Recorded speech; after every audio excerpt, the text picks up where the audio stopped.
tiene esta particularidad tan importante de que consigue vincular a la industria y a la academia. Es algo que nos da una potencialidad muy grande, y nosotros, a través de estos eventos que organizan las secciones estudiantiles, tenemos la posibilidad de llegar a toda Iberoamérica, a todo lo que es el mundo de habla hispana. Así que yo les agradezco mucho a los estudiantes que han dado todo su esfuerzo para poder llevar adelante este evento. Y bueno, esperemos que esto tenga continuidad. Esta asociación entre la Student Section de México y la de Argentina ha dado sus frutos, y esperemos que podamos darle continuidad en el año próximo. Gracias, Genevieve, y bueno, adelante, bienvenidos.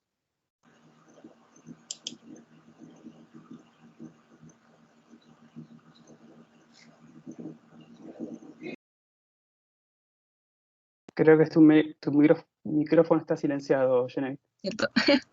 Gracias. Gracias, doctor. Bueno, como les decía, que antes de comenzar la ponencia vamos a pedirle al ingeniero Pablo Altamirano, que es vicepresidente de la sección estudiantil del Instituto de Sábato, que nos lea el currículum del doctor Ibarra. Bueno, les voy a presentar al doctor Gabriel Ibarra, que va a ser el disertante en la jornada de hoy. Gabriel es licenciado en Ciencias Químicas, egresado de la Universidad Nacional de Buenos Aires, y también es doctor en Ciencias Químicas de la misma universidad. El tema de trabajo doctoral se tituló Estudio de la conmutación y la mediación redox de polímeros electroactivos. Se desempeña profesionalmente en el Instituto Nacional de Tecnología Industrial de la República Argentina desde hace ya más de 25 años. En sus inicios se desempeñó en el Centro de Investigación y Desarrollo en Electrodeposición y Procesos Superficiales, donde llegó a ocupar el cargo de coordinador de la Unidad Técnica de Nanomateriales. Actualmente es el jefe del Departamento de Nanomateriales Funcionales dentro de la Dirección de INTI de Micro y Nanotecnología. Es coautor de 40 publicaciones científicas, cuenta con 150 presentaciones a congresos y con la redacción de 5 capítulos de libros. Gabriel se encarga de formar y capacitar recursos humanos, fue director de 2 tesis doctorales ya culminadas y actualmente se encuentra dirigiendo 3 tesis más. Además, cuenta con experiencia docente dentro del Departamento de Química Inorgánica, Analítica y Química Física de la Facultad de Ciencias Exactas y Naturales de la Universidad de Buenos Aires, y actualmente se desempeña como profesor adjunto de Química Inorgánica y Nanotecnología Industrial en el Instituto de la Calidad Industrial de la Universidad Nacional de San Martín. Sin más, los dejo con la presentación de Gabriel. Muchas gracias. Ahora sí. Perfecto, bueno, disculpen el inconveniente, no sé qué problema había acá, lo tuve que cargar desde otro lugar. Bueno, yo quiero agradecerle mucho la invitación que me hicieron. Me parece fantástico esta posibilidad de colaborar entre los grupos de corrosión de Argentina y México, me parece una oportunidad buenísima. Y bueno, y les agradezco también que me inviten a mí, que tengo una formación distinta. Yo tengo una formación en electroquímica y espero que les resulte de interés esta visión un poco distinta acerca de los procesos electroquímicos. Y espero que les aporte algo. Y bueno, esperemos que tengamos una provechosa discusión al final. Bueno, la presentación de hoy básicamente va a iniciarse con una aproximación conceptual a los procesos electroquímicos. Vamos a acercarnos desde un punto de vista bastante fundamental y ver de dónde surge la riqueza de todas estas técnicas electroquímicas. Y vamos a ir viendo en todo momento aplicaciones en electroanalítica, algo de sensores químicos y algunas cosas de velocidad de corrosión. Vamos a empezar con el concepto fundamental, que es el potencial de electrodo. Cuando uno sumerge, por ejemplo, una barra de zinc en una solución que tiene iones zinc 2+, espontáneamente se produce una disolución del zinc en la barra metálica hacia la solución, y en ese proceso deja 2 electrones en el electrodo metálico, con lo cual el electrodo ese adquiere una carga. Esa diferencia de cargas que hay entre el electrodo metálico cargado negativamente y la solución que se carga positivamente genera una diferencia de potenciales. entre la barra y la solución. Ese potencial es muy importante. Y en general sucede en muchos procesos donde uno sumerge una barra de un metal en una solución que tiene un ion metálico del mismo elemento. Por ejemplo, en el caso de que uno sumerja una solución de cobre, el proceso que sucede espontáneamente va en sentido inverso. Se deposita una cantidad de iones cobre sobre la superficie del electrodo metálico y lo carga positivamente. En los dos casos rápidamente se alcanza un equilibrio de un potencial determinado, una diferencia potencial determinada por esa carga positiva en el caso del cobre 2+, que impide que se siga depositando cobre 2+. En el caso del zinc, esa carga negativa impide que se sigan perdiendo iones zinc 2+. Entonces se llega a un equilibrio. En el caso de que uno tenga especies redox solubles, por ejemplo, podría ser una especie reducida de hierro 2+, y una especie oxidada de hierro como hierro 3+, y uno sumerge una barra metálica, por ejemplo, de un material como platino, también se establece un potencial que va a depender de la tendencia que tengan las especies reducidas y oxidadas en solución a oxidarse o reducirse. Entonces, en estos casos también se establece un potencial de equilibrio en el electrodo respecto de la solución. Ese potencial es muy importante porque, como ustedes sabrán, está relacionado con las concentraciones de las especies que están en solución. En general, uno no puede medir directamente cuál es ese potencial. Y, por ejemplo, si uno quiere usar un voltímetro, necesariamente tiene dos conexiones y no puede medir el potencial de un solo electrodo. El sistema experimental que se usa, como ustedes bien sabrán, es usar un electrodo de referencia, que en general se toma el electrodo normal de hidrógeno como un electrodo que tiene un potencial estándar igual a 0, y se mide la diferencia de potencial respecto del electrodo con el electrodo de referencia. Esa diferencia de potencial está relacionada con las concentraciones de las especies en solución a través de la ecuación de Nernst. Y esto es muy importante porque nos da una relación entre algo fácil de medir y las concentraciones en solución. Una de las aplicaciones más importantes de las técnicas electroquímicas es determinar concentraciones de especies en solución, y a través de la ecuación de Nernst tenemos una forma de relacionar una diferencia de potencial medida con esas concentraciones. Y ese es el origen de un montón de técnicas basadas en medir diferencia de potencial contra un electrodo de referencia, y son las técnicas potenciométricas. Sin embargo, esto se vuelve realmente interesante y muy rico si uno considera que ese potencial de electrodo uno podría llegar a moverlo a voluntad. Ahora vamos a ver la instrumentación, cómo se hace eso, pero el concepto fundamental es que uno puede llegar a mover ese potencial de electrodo. Y mover el potencial de electrodo implica el nivel de energía de los electrones que están en el electrodo. Por ejemplo, en este gráfico que tenemos acá, tenemos una molécula, por ejemplo, en solución, y los niveles que pueden tomar los electrones en las moléculas está dictaminado por la mecánica cuántica. Hay ciertos orbitales moleculares que se forman y tienen cierto nivel de energía. Estos niveles de energía de la molécula en solución están completamente fijados. Esos son los niveles que pueden tomar los niveles de energía que pueden tomar los electrones en las moléculas. En cambio, los niveles de energía de los electrones en el electrodo los podemos mover a voluntad si podemos modificar el potencial del electrodo. Nosotros podemos hacer más negativo el electrodo, podemos movernos a potenciales de electrodo más negativos, y eso hace que aumente el nivel de energía de electrones. Si nos movemos a potenciales más positivos, hacemos el electrodo más positivo y bajamos el nivel de energía de los electrones. Y eso nos permite forzar reacciones electroquímicas, forzar reacciones de transferencia de energía. Por ejemplo, en este caso, si yo aplico un potencial de electrodo, de alguna manera hago que el electrodo se haga más negativo, puedo forzar que pasen electrones desde el electrodo hacia la especie en solución.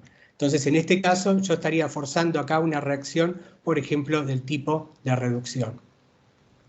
También podría forzar reacciones de oxidación bajando, haciendo más positivo el electrodo. Entonces, esto es muy poderoso porque permite tener control del sentido en que van las reacciones, a través del control del potencial de electrodo.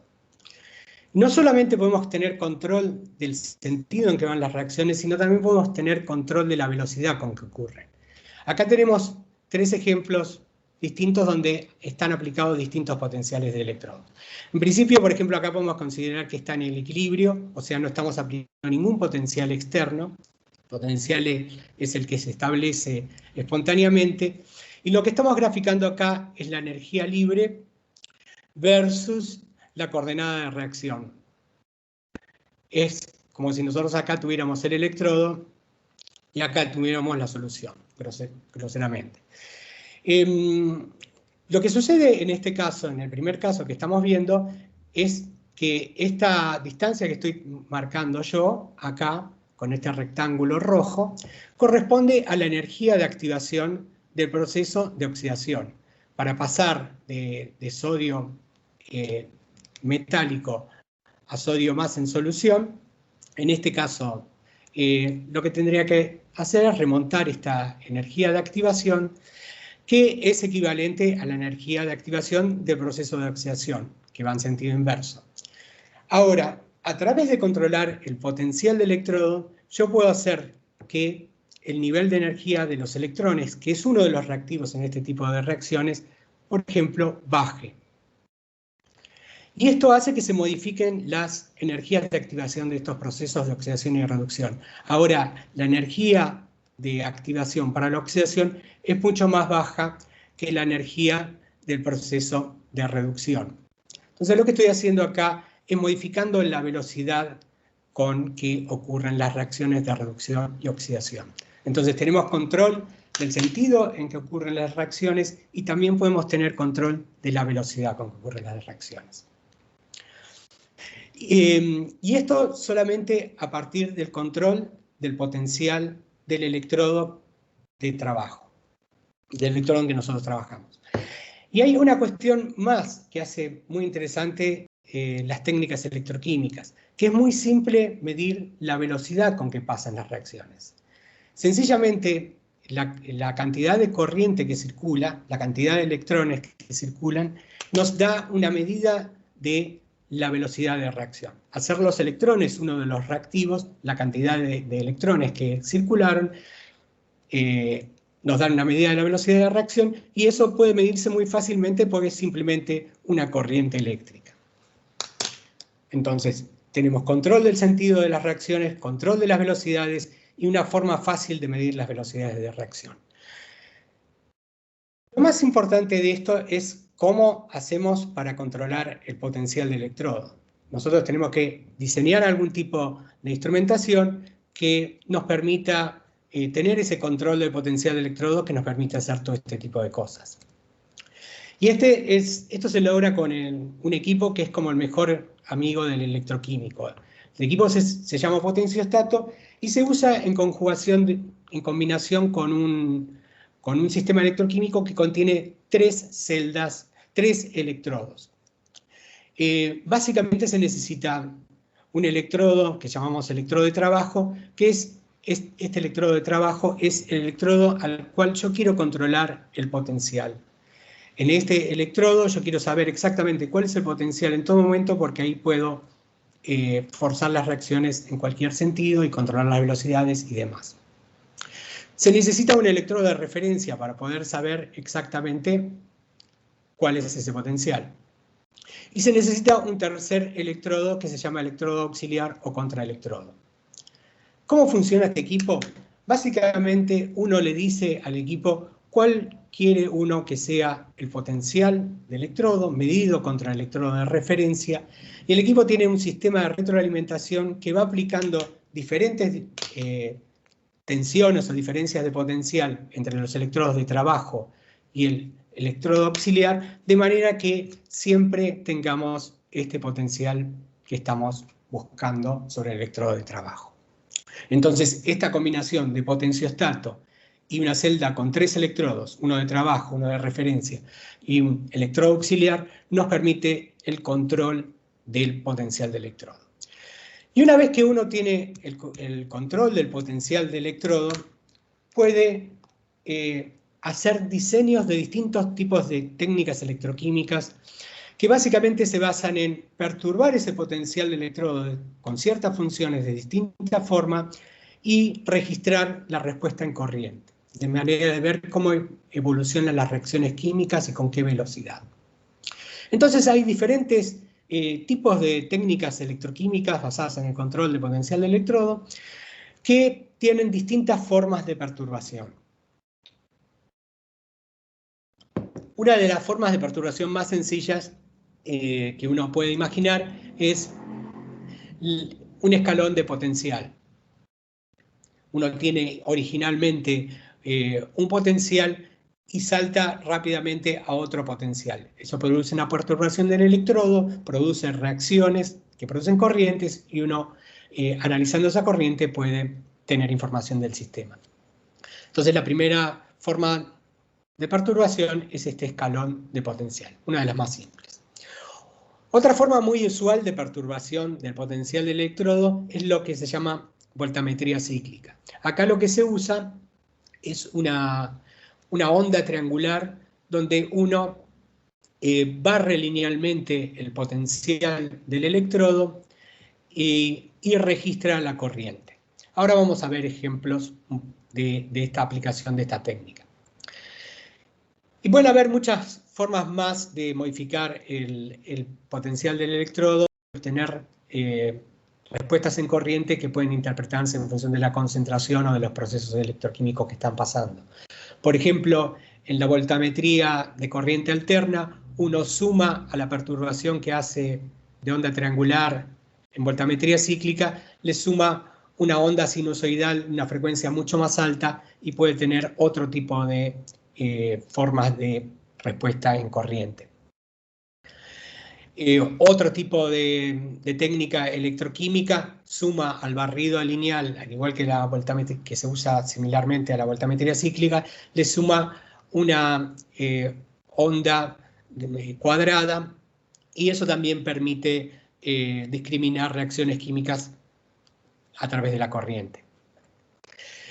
Y otra técnica también muy empleada es la de impedancia electroquímica, donde uno perturba el potencial del electrodo con una onda sinusoidal pequeña, de pequeña amplitud, unos pocos milivoltios, y observa la respuesta en corriente. Vamos a ver un poco más en profundidad alguna de estas técnicas. Pero antes vamos a considerar dos cuestiones que están presentes cuando uno trabaja con especies en solución, que son la cinética del electrodo, la cinética electroquímica, con qué velocidad ocurren las reacciones electroquímicas, y los procesos de transporte. Básicamente, para que estas reacciones ocurran, tienen que ocurrir dos cosas. En primer lugar, tiene que haber una especie que pueda recibir o dar electrones muy cerca del electrodo, y en segundo lugar, tiene que llegar esa especie a una distancia muy cerca del electrodo. Este proceso de transferencia electrónica está relacionado con la cinética del intercambio electrónico entre el electrodo y las especies en solución. Y vamos a empezar considerando esto. Luego vamos a ver un poco sobre los procesos de transporte. Entonces, uno de los ejemplos que habíamos visto anteriormente, ese que tenía el sodio en mercurio, y uno podía hacer que la velocidad, que la energía de activación varíe y por lo tanto varíe la velocidad de las reacciones químicas. En realidad, ese efecto de variar el potencial del electrodo sobre la variación de la constante de velocidad es enorme. En general, uno puede variar las constantes de velocidad de los procesos, de las reacciones químicas, por efecto de la temperatura. En general, para unos valores típicos de energía de activación, si uno aumenta 10 grados la temperatura, la velocidad de reacción se puede aumentar 2 o 3 veces. Acá con los procesos electroquímicos nosotros podemos variar órdenes de magnitud los valores de las constantes de velocidad. Hay una expresión que se usa mucho para considerar estos factores cinéticos de cómo influye el potencial del electrodo sobre la velocidad de reacción, y es la ecuación de Butler-Born. Lo importante acá es que esta expresión de Butler-Born nos da la corriente que circula y tiene dos exponenciales. Una exponencial está relacionado con el proceso de reducción, proceso catódico, y la otra exponencial está relacionado con el proceso de oxidación. Y lo importante de esto es que estas dos exponenciales dependen de cuánto nos desplazamos del equilibrio. Esa cantidad E es el potencial del electrodo y E es el potencial del electrón en equilibrio. Esos desplazamientos de potencial del equilibrio se llaman sobrepotencial, y el efecto es exponencial sobre la velocidad de reacción, sobre la constante de velocidad de reacción. Entonces, como consecuencia de estas dos exponenciales, si uno varía el potencial del electrodo, varía el sobrepotencial, tiene una respuesta global que es la suma de dos exponenciales. Es esta curva que les marco acá. Y nosotros tenemos, en realidad, esta curva formada por la contribución de las exponenciales del proceso de reducción y el proceso de oxidación. Esto da información importante porque este parámetro I0 está directamente relacionado con la facilidad con que ocurre esta reacción. Entonces, valores altos de I0 indican que esa reacción ocurre fácilmente. En realidad, este proceso, si uno separa al potencial de equilibrio, sobrepotencial igual a 0, en realidad lo que está ocurriendo es que las reacciones, la reducción y oxidación, están pasando simultáneamente a una misma velocidad. Tenemos, en realidad, no tenemos corriente neta, pero está pasando una velocidad de oxidación y una velocidad de reducción a la misma velocidad, y eso genera una corriente en sentido anódico y catódico, en los dos casos es iguales, y eso es lo que se llama la corriente de intercambio. Ese valor es importante porque nos indica qué tan fácil es la reacción de transferencia electrónica. Entonces, ese valor es interesante poder calcularlo, y en general hay dos técnicas que se usan para poder determinar ese valor de constante de intercambio, y se basan en dos aproximaciones. La primera aproximación es considerar que en la zona de sobrepotenciales pequeños, lo que tenemos es una variación prácticamente lineal de la corriente con el sobrepotencial. Y cuando nos vamos a sobrepotenciales altos, solamente una de las dos curvas determina la respuesta. Si nos vamos a sobrepotenciales muy positivos, vemos solamente lo que correspondería a la curva de oxidación. Si nos vamos a potenciales muy negativos, vemos solamente lo que corresponde a reducción.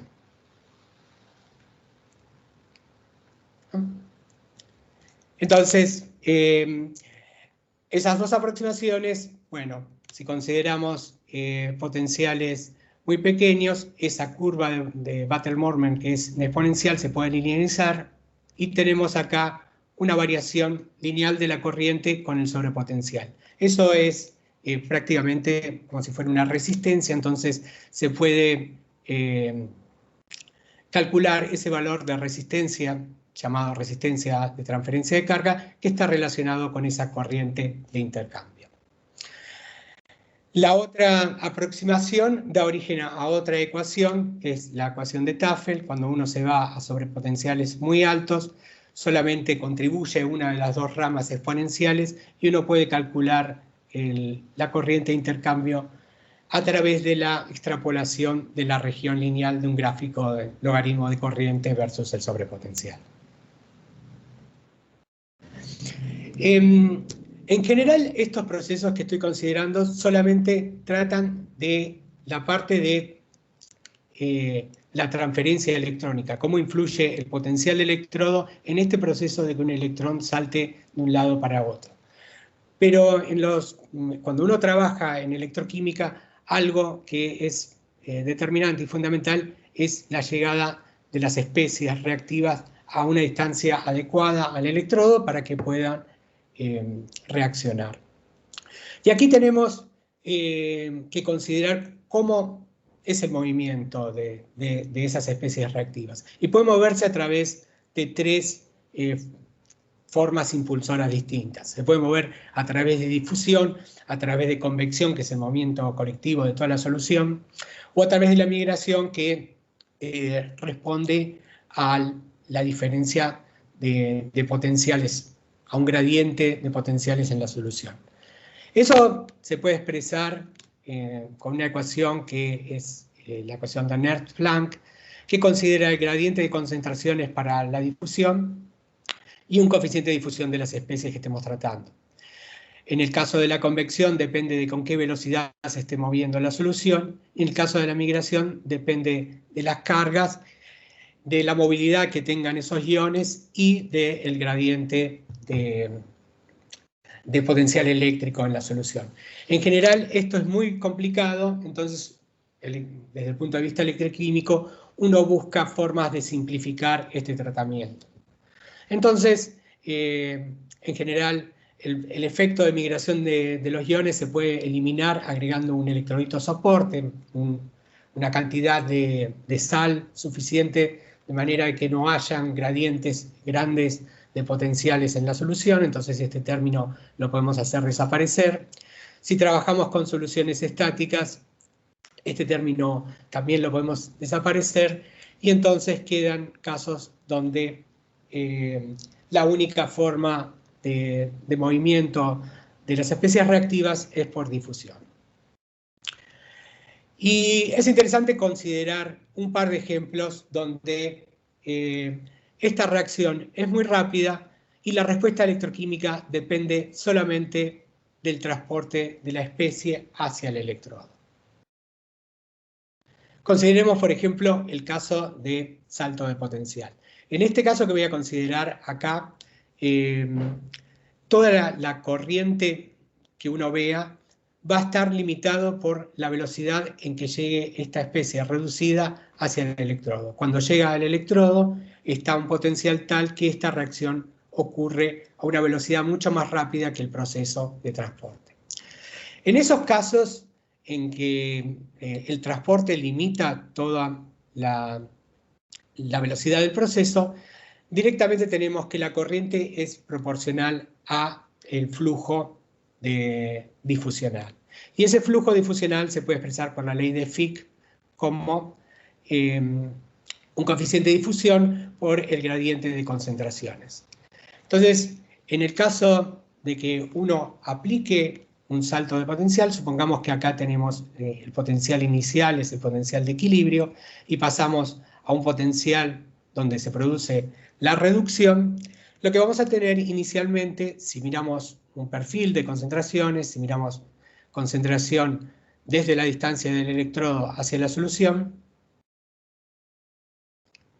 lo que vemos inicialmente es que la concentración de las especies, cuando estamos al potencial de equilibrio, es igual en toda la solución. Cuando pasamos a un potencial donde esa especie empieza a reaccionar, lo que vemos es primero va a reaccionar lo que esté muy cerca del electrodo. Y se va a establecer acá un gradiente de concentración. Ese gradiente de concentración, está directamente relacionado con la pendiente que vemos acá. Entonces, inicialmente tenemos una pendiente alta, por lo tanto tenemos una corriente alta. A medida que avanza el tiempo, se va reaccionando, se va consumiendo esa especie reducida y ese gradiente que vemos es cada vez menor. Y por lo tanto la corriente baja en función del tiempo. Eso se puede calcular muy bien cómo varía la concentración en función del tiempo y da lugar a una de las ecuaciones más usadas en estas técnicas, que es la ecuación de Cottrell. Esta ecuación nos dice cómo varía la concentración en función del tiempo cuando aplicamos un salto potenciostático. Y vemos que depende de la concentración. Entonces, linealmente. Entonces, es una técnica que se puede usar para conocer concentraciones de especies si nosotros aplicamos un pulso y medimos un tiempo siempre fijo después de aplicar ese pulso de potencial. Esta técnica se llama cronoperometría porque medimos la corriente en función del tiempo. Otra de las técnicas más usadas, tal vez la más usada, es lo que se llama la voltametría cíclica. Acá lo que hago es barrer el potencial del electrodo entre dos puntos y después volver. Entonces consideremos un caso simple, consideremos que tenemos solamente una especie reducida y parto de un valor inicial suficientemente negativo, si este es el potencial estándar del par redox, suficientemente negativo como para que no pueda oxidarse. Entonces en ese punto inicial no veo corriente porque el potencial del electrodo no es suficiente para que empiece a oxidarse la especie reducida. A medida que aumento, voy haciendo cada vez más positivo el potencial, llega un momento que me acerco suficientemente al potencial estándar. En ese momento el potencial del electrodo empieza a ser suficientemente positivo como para que esta reacción empiece a ocurrir. Por eso vemos que la corriente va aumentando. A medida que consumo esta especie reducida, tiene que ir de vuelta por difusión, esta especie va llegando hacia el electrodo. Va a llegar un momento en que consuma gran parte de la especie reducida que está cerca de la solución y por lo tanto la corriente empieza a bajar, porque consumí gran parte de lo que está cerca del electrodo. Pasado ese punto, lo que vemos es una caída de la corriente que sigue el mismo concepto de lo que vimos anteriormente del salto potenciostático de la ecuación de Cottrell. Esto cae como una dependencia funcional igual a la que vimos antes.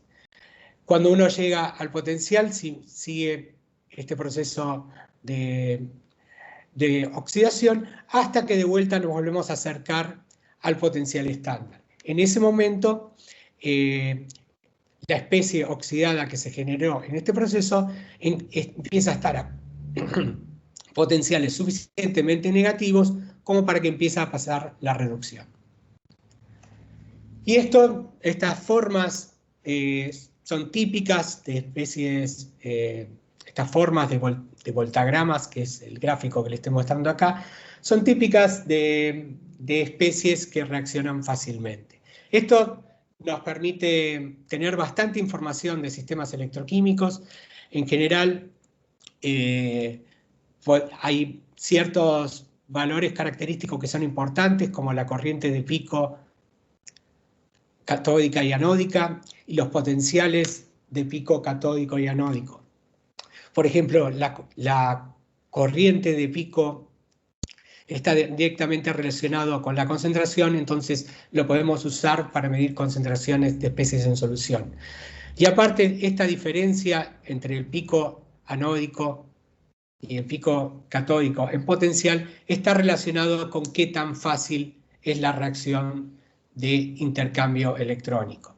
Las reacciones que tienen un intercambio electrónico fácil tienen un delta E de pico bien definido, de unos 60 milivolts, poco menos, y a medida que se separan los picos, nos está indicando que esa reacción es cada vez más difícil. Entonces, esta es una técnica muy simple y muy empleada en técnicas electroanalíticas y demás. En corrosión también se emplea mucho, y ahora les voy a mostrar un ejemplo.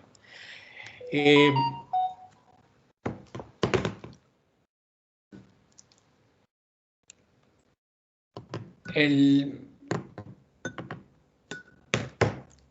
corrosión, uno en general se realizan este tipo de voltagramas cíclicos, no para determinar concentraciones de especies en solución, sino para determinar las regiones en donde, por ejemplo, un material como acero inoxidable sube procesos de oxidación o de pasivación, de pitting, distintos tipos de procesos de corrosión.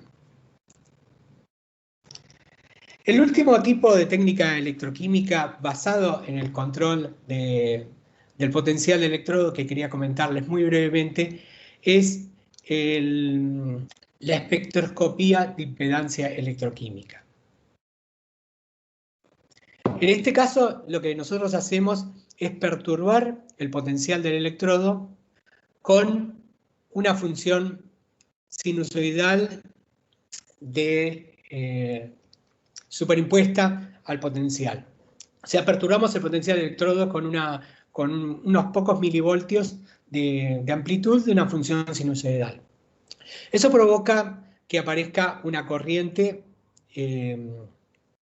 que en general está a la misma frecuencia que nosotros estamos perturbando, pero puede estar desplazado en fase. Eso nos permite calcular la impedancia del sistema. En general lo que se hace es un barrido en un montón de frecuencias distintas, desde frecuencias de decenas de milihertz hasta decenas de kilohertz, y uno calcula la impedancia en un montón de frecuencias distintas. La impedancia la podemos calcular a partir del cociente de la perturbación que estamos aplicando de potencial y la corriente que medimos. La aplicación de esta técnica de espectroscopía de impedancia, aparte del potenciostato, necesita un analizador de frecuencia. Es un poco más complicada la instrumentación que se usa. Pero finalmente nosotros podemos medir la impedancia en un montón de frecuencias distintas. Y en general eso se presenta en distintos tipos de gráficos. Puede ser, este gráfico se llama gráfico de Bode, donde lo que vemos es, para distintas frecuencias que usamos, cuál es el módulo de la impedancia. En este caso de acá, estas curvas distintas corresponden a una chapa pintada con una pintura, donde se le midieron los espectros de impedancia a distintos tiempos, a lo largo de semanas. Y lo que se ve es que los espectros de impedancia se modifican un poco. El otro tipo de gráfico que se suele presentar es este gráfico de Nyquist, donde se presenta la parte real e imaginaria de la impedancia. Lo importante de esto, desde el punto de vista práctico, es que uno, en general, a estos espectros de impedancia los puede ajustar a un modelo teórico, que es un circuito eléctrico equivalente, donde uno en general tiene resistencias y capacidades, y esas capacidades y resistencias están relacionados con distintos procesos electroquímicos. Por ejemplo, este circuito que está presentado acá es un circuito equivalente que representa en componentes electrónicos la impedancia que uno tendría para esa chapa pintada.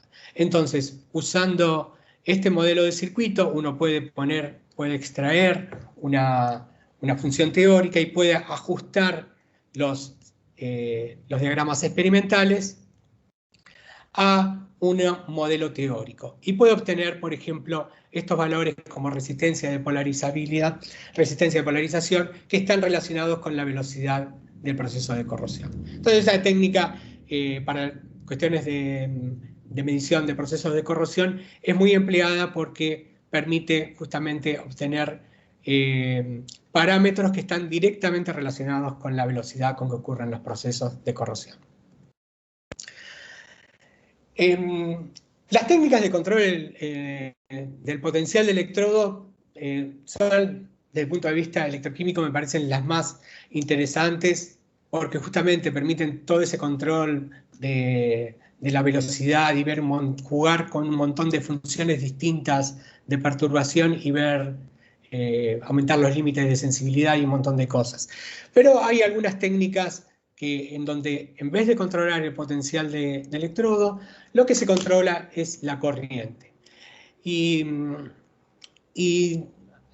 tienen aplicaciones, no es tan rico, tan vasto el conjunto de técnicas electroquímicas con control de corriente, pero hay algunas que son muy importantes. Una técnica muy común es, por ejemplo, una técnica donde se aplica una corriente constante y se sigue ahora el potencial que desarrolla un sistema. Eso, por ejemplo, se usa mucho para determinar espesores de recubrimiento. Por ejemplo, si uno tiene una hojalata. Hojalata es básicamente un recubrimiento de estaño sobre una chapa de hierro. Entonces, si uno quiere saber cuánto tiene de estaños en la hojalata, uno puede aplicar una corriente sobre un área determinada, una corriente anódica, una corriente de oxidación, y seguir el potencial del electrodo. Y lo que va a ver es que hay como dos saltos de potencial de electrodo, que determinan tres zonas. En la primera zona lo que tenemos es que se está disolviendo el estaño metálico. En la segunda zona tenemos una disolución de un intermetálico entre el estaño y el hierro. Y en la tercera zona tenemos la disolución del hierro. Si sabemos qué corriente aplicamos y sabemos el área, con el tiempo que se necesita para pasar de un proceso a otro, podemos determinar cuáles son las masas de estaño que hay en cada caso. Entonces esto se usa mucho para determinar, por ejemplo, masa de estaño en hojalata. Bueno, estas técnicas, yo como se las estuve contando, están muy relacionados con especies en solución, donde uno puede forzar la oxidación y reducción a partir del control del potencial de electrodos.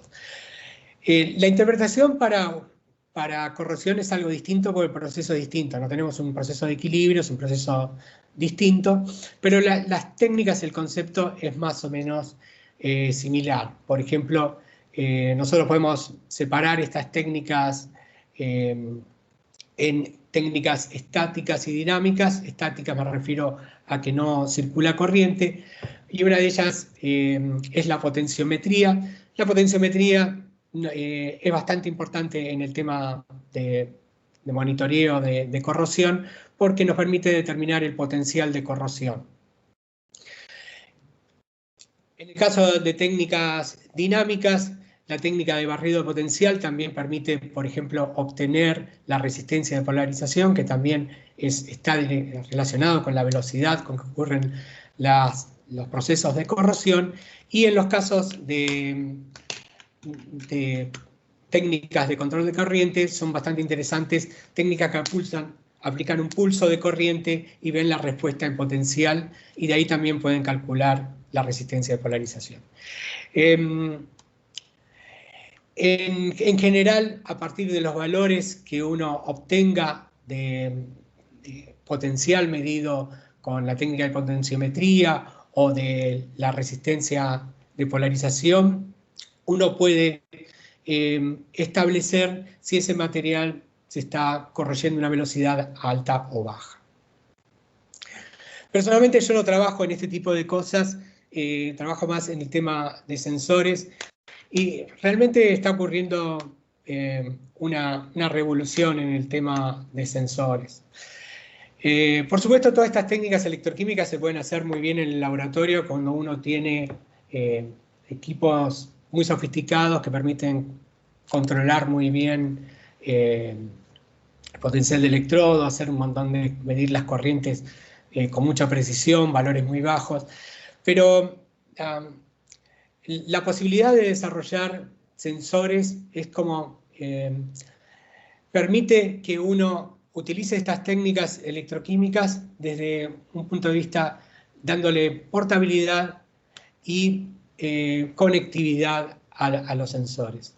Nosotros, por ejemplo, bueno, esto es algo ya bastante viejo, uno puede hacer sensores potenciométricos portables, como un pHímetro. Un pHímetro es un sensor que mide una diferencia de potencial que está relacionado con la concentración de protones en la solución.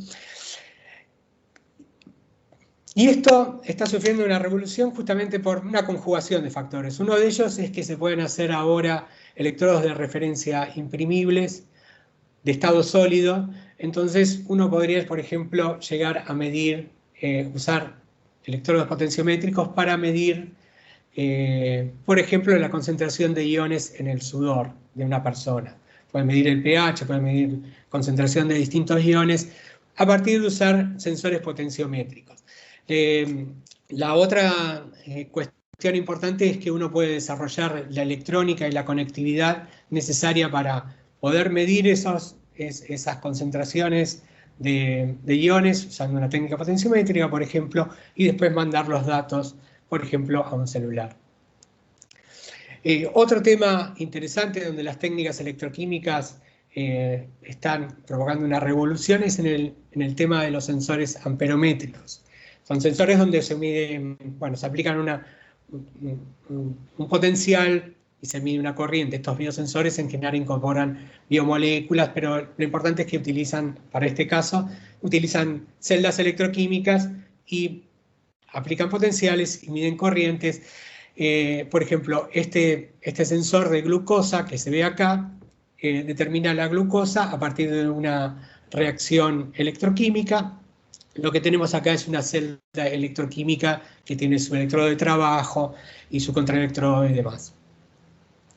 Esto también está teniendo unas revoluciones constantes. El desarrollo, por ejemplo, de este sensor representó, este de acá, representó un avance enorme en la calidad de la vida de la gente con diabetes porque podían controlarse mucho mejor el contenido de glucosa. Actualmente se está trabajando en usar sensores que puedan aplicarse sobre la piel o interfiriendo mínimamente en el cuerpo humano, de manera de poder monitorear moléculas, la concentración de moléculas por métodos electroquímicos en tiempo real durante mucho tiempo. Y el motivo por el cual esto puede llegar a ser revolucionario es que puede implicar un cambio en el paradigma del tratamiento de enfermedades. Se considera, esta imagen última que les muestro, salió no hace mucho en una revista de Nature, donde indican que si suficiente cantidad de personas usaran distintos tipos de sensores que miden parámetros biométricos y esos datos medidos en forma continua se suben a un celular y el celular pasa a la nube, por análisis de patrones, por Big Data, uno podría llegar a encontrar relaciones de patrones con ciertos tipos de enfermedades, de manera de que uno pueda tener una alerta temprana de que si se detecta cierto tipo de patrones en los sensores que uno tiene incorporado en el cuerpo, entonces uno posiblemente tenga en tanto tiempo desarrolle una cierta condición médica. Entonces se puede actuar antes de que se vean los síntomas de esa enfermedad. A mí me pareció interesante, esto pareciera que está muy poco relacionado con el tema de corrosión, pero me parece interesante esto de que cada vez se meten más sensores en todos lados. Supongo que en corrosión también puede ser interesante esa posibilidad de poder colocar cada vez más sensores en más datos y poder tener potencia de cálculo y de procesamiento de esos resultados de manera de poder actuar preventivamente. Bueno, fue un pasaje por un montón de electroquímica en muy poco tiempo. Espero que les haya resultado interesante y bueno, y estoy atento a todas las preguntas que tengan. Les agradezco a todos la invitación y la atención por la presentación. Tiene esta particularidad tan importante de que consigue vincular a la industria y a la academia. Es algo que nos da una potencialidad muy grande y nosotros a través de estos eventos que organizan las asociaciones estudiantiles tenemos la posibilidad de llegar a toda Iberoamérica, a todo lo que es el mundo de habla hispana. Así que yo les agradezco mucho a los estudiantes que han dado todo su esfuerzo para poder llevar adelante este evento. Y bueno, esperemos que esto tenga continuidad. Esta asociación entre la Student Section en México y la de Argentina ha dado sus frutos y esperemos que podemos darle continuidad en el año próximo.